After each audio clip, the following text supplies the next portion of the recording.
जय जगन्नाथ। आसंतु आज आमे सुनिबा श्रीमद् भगवत गीतार प्रथम अध्याय श्लोक 16 संपूर्ण सारांश। अनंत बीज यं राजा कुंती पुत्र युधिष्ठिरः नकुलः सहदेवश्च सुघोष मणि पुष्पकौ।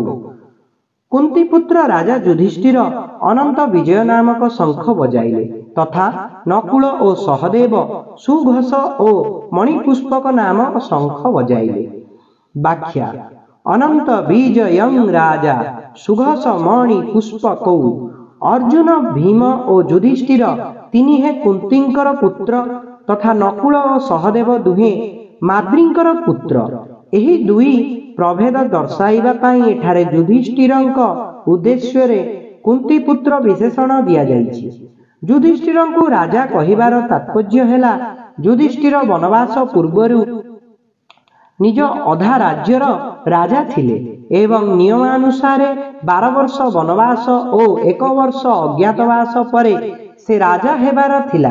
राजा विशेषण देई संजय एहा मध्य संकेत करिबाकु चाहंती जे भविष्यतरे धर्मराज युधिष्ठिर ही समग्र भूमंडलर राजा हेबे। तो यही थिला श्रीमद् भगवत गीता प्रथम अध्यायर श्लोक 16 संपूर्ण सारांश। जदि मोर उच्चारण रे कौनसी प्रकार त्रुटि रही जाई थाए मते क्षमा करि देबे। जय जगन्नाथ, जय पंचशका, हरे कृष्ण, राधे श्याम।